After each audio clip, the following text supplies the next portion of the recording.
These are the 10 teams most likely to win the championship in the 2026 NBA season. And starting us off at number 10, I have the Atlanta Hawks. Now, the Hawks really made some serious moves this offseason, and it's clear that they saw an opportunity when Boston, Milwaukee, and Indiana all took massive hits due to injury last postseason. The franchise has decided that this is their chance to break through and finally make a real run at the Eastern Conference. And honestly, with the roster they've put together, they have put themselves legitimately into the conversation. For me though, everything about their title chances begins and ends with Trae Young. If Young can get back to his absolute scoring best, something close to that 2022 version of himself, where he averaged 28.4 points a night on 54% effective field goal shooting, while also running the show as a playmaker, that for me would be the first domino that has to fall. Last season, Young was down to just 24.2 points per game, which is certainly not terrible, but it was the efficiency that was rough. It was his second worst shooting season ever, only behind his rookie year, finishing at just 49% effective field goal shooting. His three-point shooting is the biggest swing factor here. Back in 2022, he was hitting 38% from deep, which is an incredible number, especially considering the types of shots he takes, but last year, that number went down to 34%. These shots have to start falling with the same level of accuracy that he was hitting them back in 2022 to really put Atlanta into the title conversation. But the difference this season compared to last is pretty night and day, because I believe he's going to have better spacing and more threats around him to hopefully better open up the floor, allowing Trae to take some easier looks more often. And that alone could bump up his efficiency right there, back up to where Atlanta needs it to be. But his scoring is only half of the picture, because Trae's playmaking has quietly become one of the best weapons in the entire league. He actually led the NBA last season with 11.6 assists per game, and he was doing that with teammates nowhere near the caliber of guys he's going to play alongside this season. And when you look at Atlanta's new starting five, I believe it is a major upgrade. You've got Trae running the point, another offseason of development from Dyson Daniels, Zachary Ricochet, and Jalen Johnson, while Kristaps Porzingis provides his 3-and-D abilities. That's a really well-rounded lineup, both offensively and defensively. I believe this team could be good enough to land themselves in the top 10 on both defense and offense this season, and if they're able to do that, they'll absolutely be a top threat in the East. And if everything goes right on the injury front, which is another concern for this team, then they do have a chance to win the title. I just don't think it's going to be as good as the other teams I'm about to mention. Now, coming in at number 9, I've got the Los Angeles Clippers, even though their ceiling could be flipped on its head overnight. Right now, they do sit here at number 9, but that standing is completely tied to the ongoing investigation into the Kawhi Leonard scandal, where the Clippers allegedly tried to get around the salary cap. If the league comes down really hard and decides to void Kawhi's contract, then that essentially wipes them out of title contention. But as things currently stand today, without a ruling just yet, this is where they belong. If the Clippers are found innocent, or even if the punishment isn't severe enough to strip them of their key guys, then I believe when we roll the ball out there, this team is good enough to be in the top 10 conversation. Their projected starting 5 is stacked with talent. James Harden running point, Bradley Beal at the 2, Kawhi Leonard on the wing, and then either John Collins or Derek Jones Jr. at the 4, with Ivica Zubac holding down the center spot. That alone gives them a star power balance, but what really rounds out this group is the bench unit. They managed to bring in Brook Lopez from Milwaukee, which is massive for the Clippers, giving them 48 minutes of legitimate center play every night, something they couldn't say that they had last season. Add in Nicholas Batum's steady veteran presence, Bogdan Bogdanovic, who even though he injured his hamstring in the Eurobasket, should come back pretty early in the season and provide his scoring punch. And then of course, you've got the homecoming of Chris Paul, who could potentially see some minutes guiding the second unit, as suddenly they do have one of the deeper teams in the league. The pieces are clearly there for the Clippers to be dangerous, but all of this comes with a giant asterisk of uncertainty hanging over the entire franchise. Until the league makes their final call, it's almost impossible to know just how much this team will actually see the floor, if at all, if they do end up voiding Kawhi Leonard's contract. However, as it stands right now, I believe the Clippers are the 9th most likely team to win the title. Now, moving on to number 8, I've got the Golden State Warriors. This is a team I really believed in last season,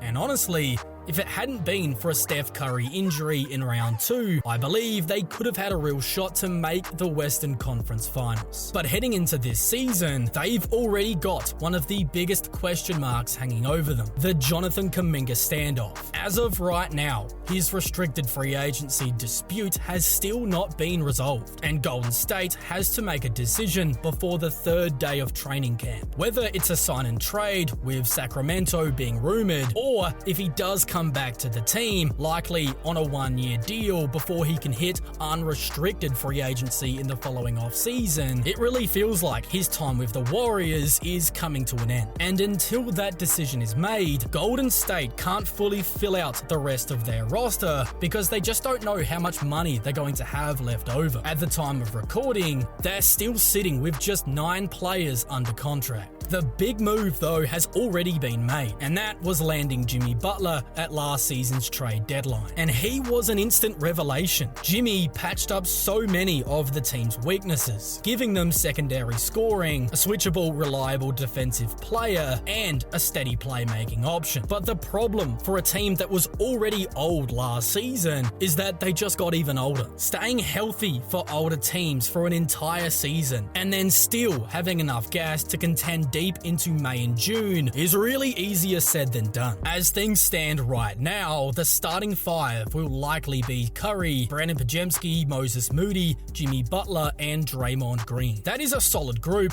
with plenty of talent and experience. But of course, the bench depth is an issue because they only have 4 guys to come off that bench as I'm recording this video. There are strong rumors that Al Horford, Gary Payton II, and DeAnthony Melton could all join the team once the Kuminga situation is finalized, which would definitely give them some reliable off-the-bench pieces, but once again, that doesn't really help them with their overall age concerns, making an older group even older. Still, you have Steph Curry, who always gives you a shot. Even in his late 30s, he is still one of the hardest players in the game to contain, simply because of his God-given ability to shoot the basketball like no one we've ever seen before. Pair him with Jimmy, who brought exactly what Golden State had been missing last season, and this is a team that I believe is going to be dangerous once again. Now, coming in at number 7, we've got the Los Angeles Lakers. Anytime you have 2 of the top 15 players in the game, you automatically have a chance at the championship, and this is exactly why the Lakers are here. All off-season, the chatter has been about Luka getting into the best shape of his career. At Eurobasket, Doncic looked like maybe the best version of himself we've ever seen. Leaner, quicker, and more athletic than we're used to. And that really matters, because it addresses 2 big knocks on Luka throughout his career so far. His tendency to wear down late in games, and his struggles to stay healthy over the course of a full season. If this really is the new, fitter version of Luka, it could change everything. I mean, we're talking about a guy who, even when he was out of shape, was still better than 99% of the NBA. But put him in the best shape of his career, and I wouldn't be surprised to see him putting up something close to a 30-point triple-double on elite efficiency, nearly single-handedly carrying the Lakers up the standings, while giving you a chance to win any game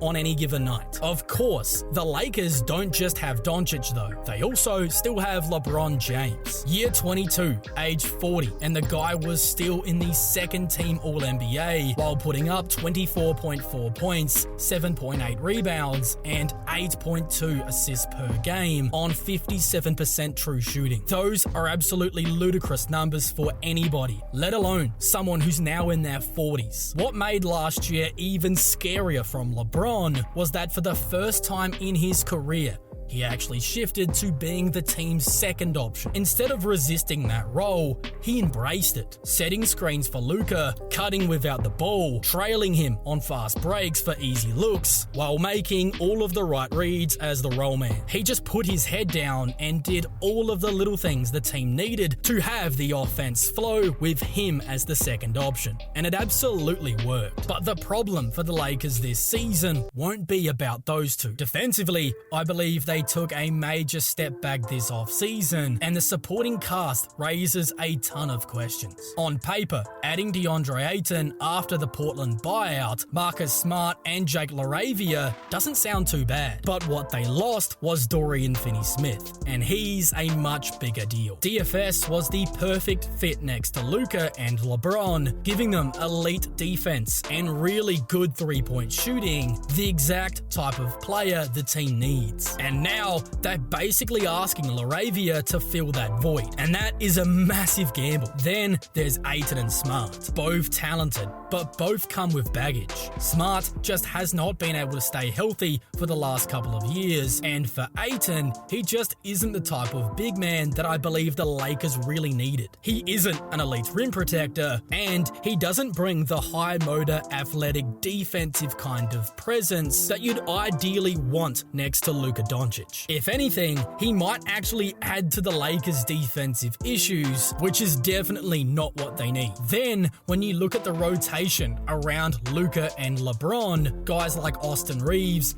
Rui Hachimura, Smart, Ayton, Gabe Vincent, Jared Vanderbilt, Dalton Connect, Jackson Hayes, and Jake LaRavia, and this is a group that I don't know if you can fully trust, especially on the defensive side of the floor. There's talent for sure, but there are just so many question marks. That being said, when Luka Doncic is flirting with a 30-point triple-double every single night, and LeBron James is still a top 15 player in the NBA next season, you're absolutely going to win a ton of regular season contests, regardless of the defensive issues. And that's why, even with all of the concerns I just mentioned, I believe the Lakers will still land at number 7. Now, at number 6, I have the Houston Rockets. And honestly, if I had made this video just a week ago, they'd probably be sitting higher. But the recent news of Fred VanVleet's ACL injury is just a real gut punch for the team. Houston just went all in by bringing in Kevin Durant, and VanVleet was supposed to be a massive part of why this roster was going to work. His ability to handle the ball under pressure, keep turnovers low, run efficient pick and roll actions with Alperen Şengün, and knock down the three-point shot was exactly what the team needed. Now, without him,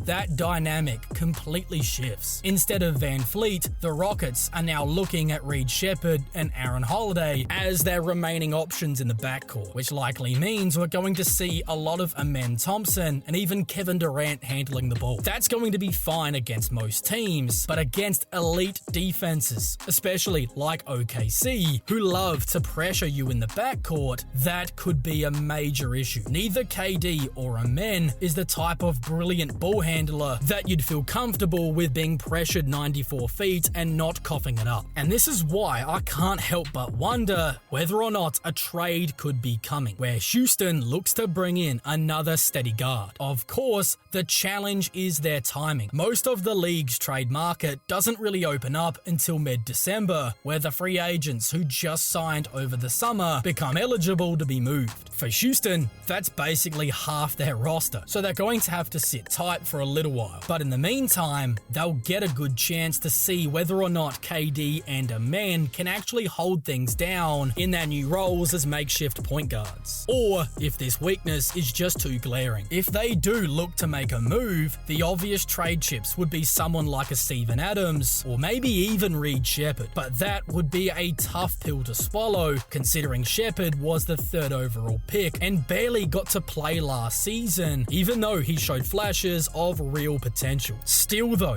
with Kevin Durant in his late 30s and the Rockets clearly going all in, the window is right now and tough decisions may have to be made. The good news is that defensively, I believe this team should be one of the best units in the league once again. And if Amen Thompson and Alperen Şengün both take the kind of leaps that I believe they will this season, then Houston absolutely has more than enough upside like to climb right back into the top 5 of this list. But for right now, after the devastating Van Fleet injury news, I believe they slipped down to number 6. Now, coming in at number 5, I've got the Minnesota Timberwolves. And honestly, I think they're the most underrated team in basketball right now. Believe it or not, the betting markets have them all the way down as the 9th most likely team to win the title, sitting behind the Clippers, Lakers, and the Orlando Magic. I mean, the Magic? That's shocking to me. But when we really break it down, it is pretty obvious that Minnesota are not this low. The biggest reason is Anthony Edwards. Last offseason, Edwards dedicated himself to improve his 3-point shooting, and it paid off in a massive way, going from a 35% shooter in the 2024 season to nearly 40% this season, finishing at 39.5% from deep. That kind of a leap showed just how quickly he can master something when he sets his mind to it. And this offseason, we got word on what he's been grinding away on, and that's his mid-range and post-up game. Apparently, he's been watching hours of Kobe Bryant and Michael Jordan film, trying to master their mid-post magic to add to his scoring arsenal. And if he adds that to his bag, he would truly become a 3-level scorer, and that is a terrifying thought for the rest of the league. Personally, I had been hoping he'd be focusing on his playmaking, and even though that wasn't the case, I still believe he should be a better decision maker this season just because he's had more experience. But all in all, this makes me so excited to watch Anthony Edwards this season. And then there's the defense. Minnesota has had a title contender level defense for quite some time now.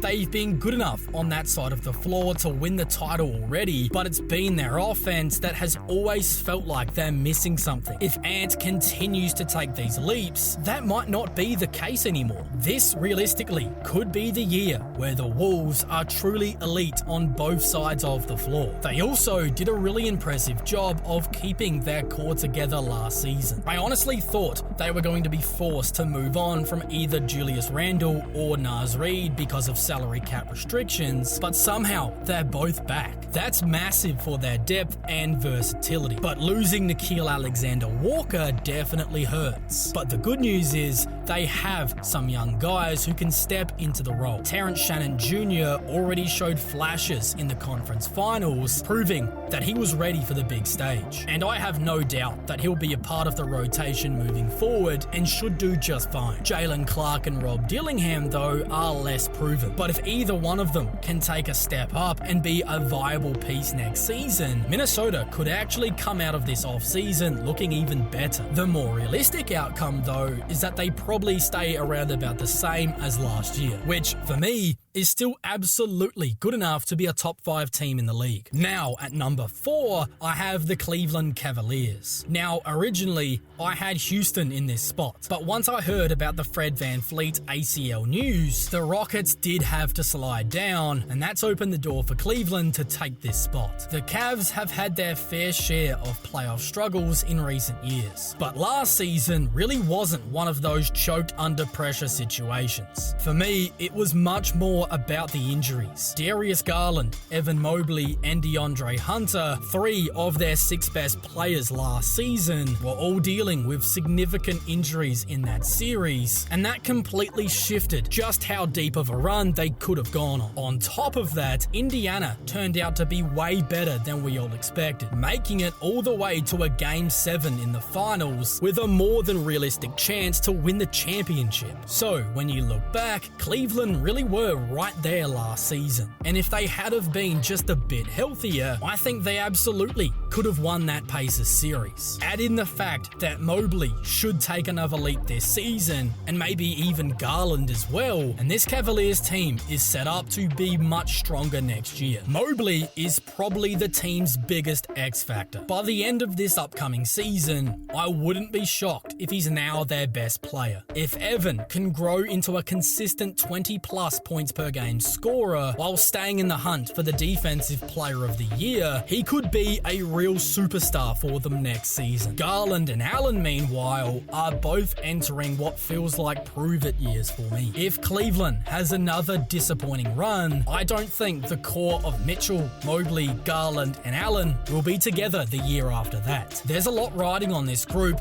and they have to prove that they can win when the lights are absolutely at the brightest. As for Donovan Mitchell, he was the head of the snake last season, no doubt, putting up 24 points per game in the regular season, where the Cavaliers' offense was more shared and he was playing less minutes, which was still good enough for him to finish 5th in MVP voting. But then, once the postseason came around, he cranked things up even further, exploding to nearly 30 points per game on just over 50% effective field goal shooting. That's just who Donovan Mitchell is. He rises to the big moments time and time again, and even if the team's success just hasn't been there yet, I believe this season is Donovan's best chance to see some legitimate playoff success. Now, coming in as the third most likely team to win the championship this season, I've got the New York Knicks. Now, I know some people might be surprised that I have Cleveland sitting behind New York, but when it comes down to it, I simply trust the Knicks' ability to win playoff games more than I do the Cavaliers right now. For me, the biggest reason for that is Jalen Brunson. He's quickly becoming one of the best playoff risers of this generation. Last postseason, he averaged nearly 30 points per game, 29.4 to be exact, along with 7 assists while shooting 52% effective field goal shooting. Those are absolutely superstar level numbers, and he delivers when the lights are the brightest pretty much every single time. When you've got a guy who raises his game that much in the postseason, you've already got a massive advantage over the rest of the comp. And then there's the coaching change. The Knicks brought in Mike Brown, and I really think he could take them to another level. The most likely adjustment that we're going to see is Josh Hart shifting out of the starting 5 and becoming the team's 6th man. Apparently, there's been pictures floating around of Josh Hart wearing the practice top in the Knicks training camp while Mitchell Robinson is with the starters. So I think this change is very likely. Also, I think Josh Hart can really thrive as that 6th man guy, coming off the bench to push the pace, defend multiple positions, handle the ball more, and just bring energy to those second unit minutes. That leaves us with the projected starting group of Brunson, Bridges, Anunoby, Karl Anthony Towns, and Mitchell Robinson. A really strong 5 loaded with size, defense, and multiple guys who can create and knock down shots. The bigger question, though, is exactly how Brown is going to tweak both sides of the ball. I don't think we're going to see New York playing at the same pace that Brown's teams did in Sacramento, because I just don't think they have the personnel to be going that fast. But I do think he's going to try and speed them up, especially in the half court.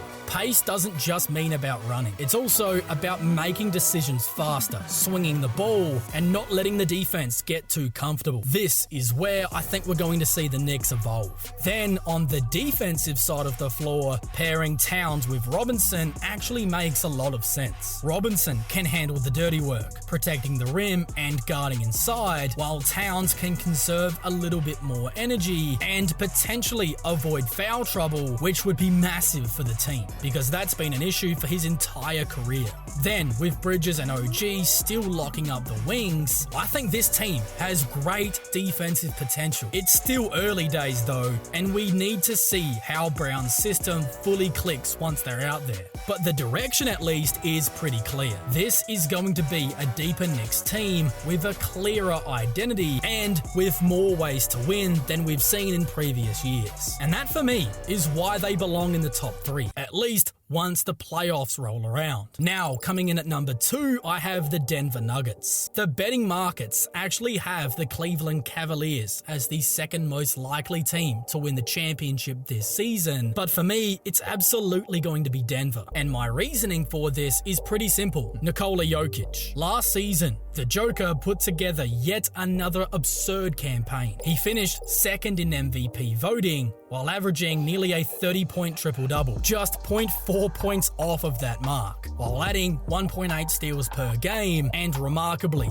hitting over 40% from deep. That kind of deep shooting efficiency is absolutely insane for a big man, but the shooting isn't even his best trait, not even close. That's, of course, his playmaking. He has quite literally been Denver's entire offensive system for years now. Since 2017, he's consistently been in the 90th percentile or higher for usage rate. And last season, he was all the way up in the 97th percentile league-wide. That means virtually everything runs through Jokic. And for anybody who still throws around the stat patter label when talking about Jokic, that's just an argument that doesn't hold up. His assists directly lead to some of the most efficient scoring opportunities in basketball. He's been in the 100th percentile in assist percentage every single year since 2018. And that's absolutely not a fluke. It's just Nikola Jokic being exactly who he is, the best playmaker in the league. And when you take all of that into account, plus the fact that Denver still managed to take the eventual champion OKC Thunder to 7 games in the second round last season, despite having one of the worst bench units in league history, getting outscored by an insane minus 31 points per 100 possessions, it makes you realize just how scary they are. Now with an upgraded supporting cast, that weakness isn't nearly as glaring. Bruce Brown is back, Tim Hardaway Jr. is in the mix, and I'm buying all of the stock in Peyton Watson. That gives them a real 7 or even 8-man rotation compared to the 5.5 guys they could trust in last season's playoffs. Then there's Jamal Murray. Yes, he does tend to coast throughout the regular season, which has even led some Nuggets fans to throw around the idea of trading him. Personally, I think that's crazy. This is a guy who's proven time and time again that once the playoffs roll around, he's able to raise his level. His 2-man game with Nikola Jokic is still one of the toughest actions to guard in the league, and it always shows up in the postseason. And on top of all of that, I think Cam Johnson is a sneaky upgrade over Michael Porter Jr. His defense, his athleticism, and even his playmaking, I believe, will make him a much cleaner fit in that starting 5. If that's the case, Denver will not only have a stronger bench unit, but they might actually have a better starting 5 as well. So when you put all of this together, the best player in the league, a deeper bench, and a more balanced starting 5, then you've got a Nuggets team that somehow got even better this offseason. And for me, that's why I have them here as the second most likely team to win it all this season. But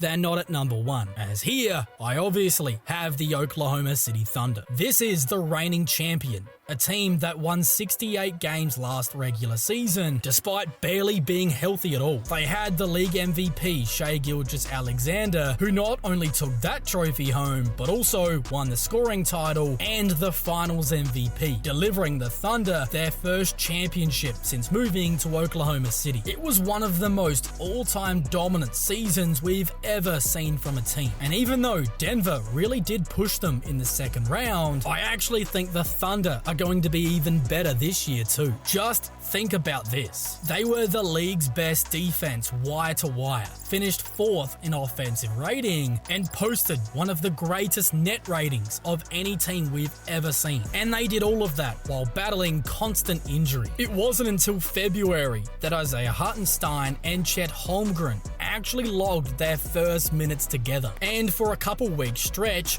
they were missing all 3 of their bigs, which led to Jalen Williams having to play the 5, which makes it even more insane that this team won 68 games. Then, once the postseason began and they finally had some health on their side, their defense went up yet another gear, turning into arguably the best defensive system we've ever laid our eyes on. And that's where SGA cemented himself as a true superstar, for stretches absolutely carrying this team's offense, allowing their defense to feel that much more dangerous. Chet Holmgren missed a ton of time last season as well, but even while he was working his way back from the fractured hip and clearly not looking at 100% when we're talking about his mobility, he was still an absolute monster on the defensive side of the floor and a huge piece to their title run. I'm expecting a real offensive leap from him this year, which would make an already loaded roster even scarier. Then there's my favorite guy on the roster, Jalen Williams, who I believe is about to take the biggest leap out of anyone. He played the entire postseason with a torn ligament in his shooting hand, an injury that should have required surgery injury, but he kept it completely under wraps, never using it as an excuse as he pushed his way through anyway. But despite the injury, he still had monstrous moments, like his takeover performance in Game 5 of the finals, where he basically won them the game single-handedly. What made it even crazier was how versatile this guy was. During the regular season, as I mentioned, he held down minutes at the 5, and then in the finals, he almost acted as their point guard for stretches when the Indiana Pacers were really trapping and trying to take SGA out of the game. And he wasn't just serviceable, he actually thrived with the ball in his hands. He completely outplayed Aaron Nesmith in that series, creating his own shots, making good passes, defending everywhere, and just showing everyone why he might be the most versatile two-way player in basketball right now. If OKC can even be just a little bit healthier this season, I think their defense could go to historic levels. And offensively, they have plenty of room to grow as well, with these leaps I'm expecting out of Chet Holmgren and Jalen Williams. Their offense is the last piece they need to go from great to truly unstoppable when they're playing well. But a team that I did cover in this video, who I believe have a sneaky chance to make real noise in the postseason, is the Los Angeles Lakers. And if you want to see their most realistic path to the title, then you can watch that full breakdown video right now.